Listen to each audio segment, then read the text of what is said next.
ముఖ్యమంత్రి వర్యులు పవన్ కళ్యాణ్.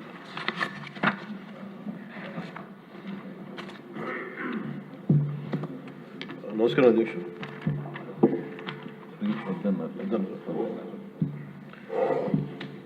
గౌరవ ముఖ్యమంత్రి గారికి, మంత్రివర్గ సహచరులకి, సభ్యులకి, గౌరవ సభ్యులకి అందరికీ నా హృదయపూర్వక నమస్కారం. ఈ తిరుమల ఈ లడ్డు మీద జరిగిన ఈ కల్తీ ఈ డిబేట్కి సంబంధించి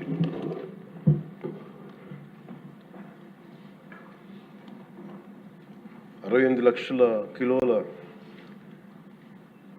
నెయ్యి అని చెప్పే ఒక కల్తీ నెయ్యిని వాడారు. దీని మీద ఫస్ట్ ఇది ఎలా బయటకు వచ్చింది? గవర్నమెంట్ ఫామ్ అయిన కొత్తలో గౌరవ ముఖ్యమంత్రి గారు ఎన్డీఏ మీటింగ్ మమ్మల్ని అందరినీ పిలిచి కండక్ట్ చేసినప్పుడు ఆ రోజు ఒక నేషనల్ డైరీ డెవలప్మెంట్ బోర్డు చేసిన రిపోర్ట్ని చదివారు. వీళ్ళు గత పాలనలో ఇది కూడా జరిగింది అనేది టీటీడీ బోర్డు వారి పాలక మండలి చేసిన ఇది కూడా జరిగింది అనేది తెలియజేశారు. అంతే, అక్కడితో అయిపోయింది అధ్యక్ష. దాన్ని అంతకు మించి ముందుకు తీసుకెళ్ళాలి లేదంటే నేను అది విని నాకేమనిపించిందంటే అది ఇలాంటివి కూడా జరిగినాయా. ఎందుకంటే ఆల్రెడీ గతంలో తిరుమలకి పైకంత వెళ్ళినప్పుడు కొంత స్థానికంగా కొంత ఉన్న చెప్పింది, తిరుమలలో చెప్పింది ఇవన్నీ కోరిలేట్ చేసుకొని కొంత ఆ ప్రసాదం కూడా క్వాలిటీ లేదని ఎలా చేశారు ఏంటో అనుకున్నాం. కానీ ఒక గబుక్కుని ఒకళ్ళ బ్లేమ్ చేయడం అనేది చాలా ఆలోచించి మాట్లాడతాం.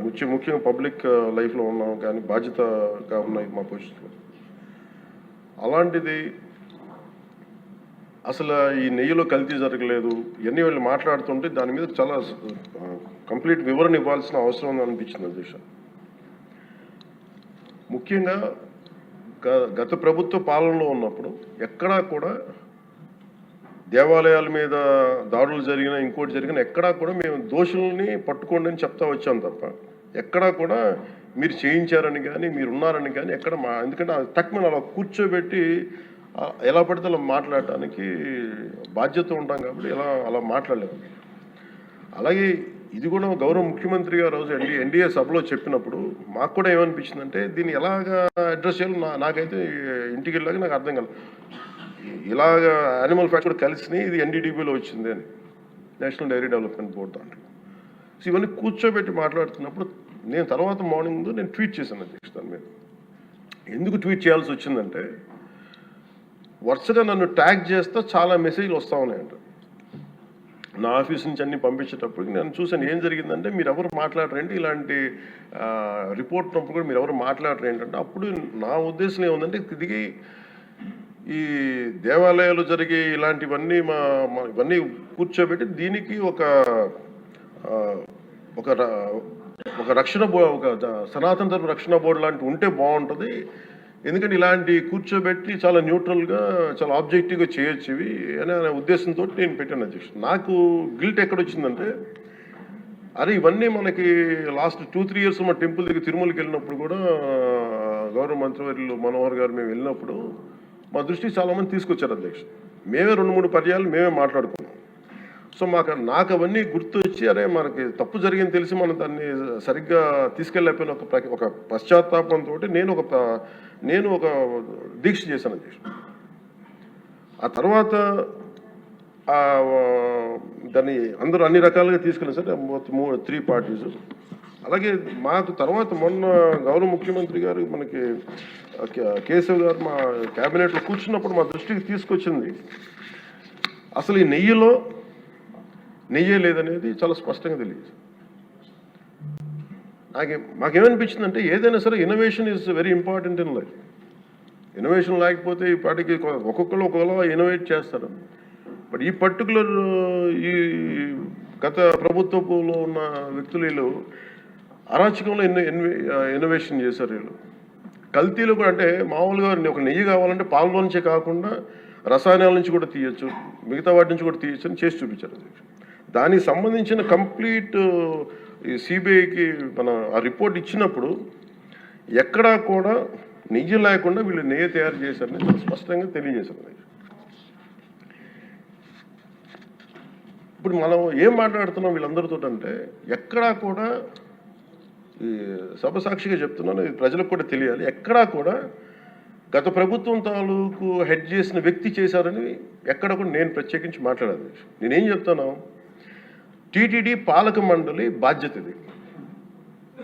మీరు కూర్చోబెట్టి మీరు బాధ్యత తీసుకొని వాళ్ళ పార్టీ ఆ ప్రభుత్వం స్థాపించినప్పుడు వాళ్ళ నియమించిన పాలక మండలి వాళ్ళు చేసిన తప్పులకి సింపుల్ ఏం చేయాలి అధ్యక్ష, ఒక ఇంటర్వ్యూలో కూడా నన్ను అడిగితే నేనేం చెప్పానంటే you mean to say you going to blame the person who headed the last government అంటే my intention is not that. My intention is always to say that who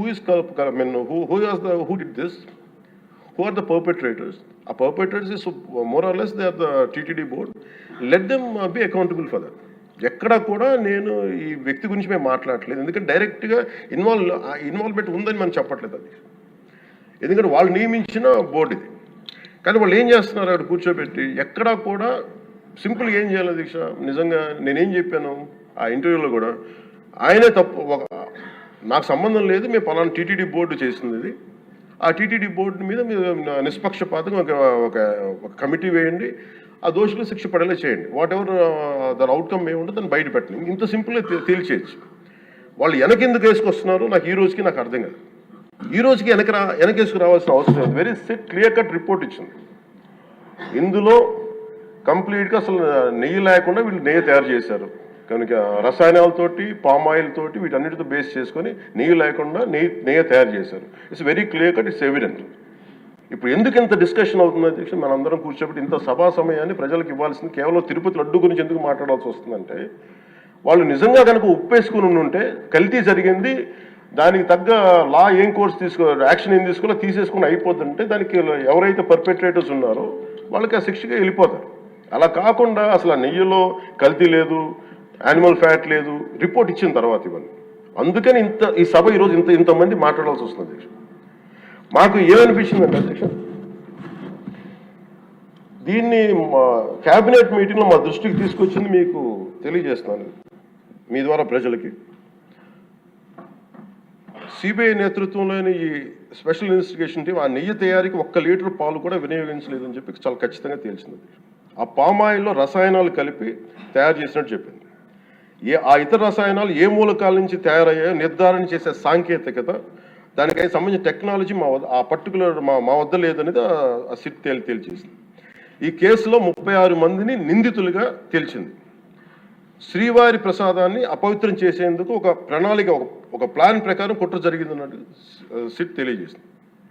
అలాగే దీనికి ముందు ఏం జరిగిందని చూస్తే, తమకి నచ్చిన సంస్థలకి నెయ్యి సరఫరా కాంట్రాక్టులు కట్టబెట్టేందుకు ఒక ప్రణాళిక ప్రకారం టెండర్ నిబంధనలు సవరించారు. నెయ్యి సరఫరాకి సంస్థకి ఉండాల్సిన కనీస వార్షిక టర్నోవర్ 250 కోట్ల నుంచి 150 కోట్లకు తగ్గించారు. రోజుకి 4 లక్షల లీటర్ల పాలు సేకరించాలన్న నిబంధనని తొలగించారు. డైరీ రంగంలో 3 ఏళ్ల అనుభవం ఉండాలన్న నియమాన్ని ఏడాది కుదించారు. రోజుకి 12 టన్నుల వెన్నెయ్య తేయాలన్న నిబంధనను కూడా 8 టన్నులుగా మార్చేశారు. అంటే ఒకరికి నెయ్యి కాంట్రాక్ట్ ఇవ్వాలంటే ఇన్ని నిబంధనల్ని తూట్లు పొడిచారు. అది చేసిన తర్వాత మళ్ళీ సవరణ అనంతరం వీళ్ళు ఎంపిక చేసిన సంస్థలు 20-23 మధ్య నెయ్యి సరఫరా చేశాయి.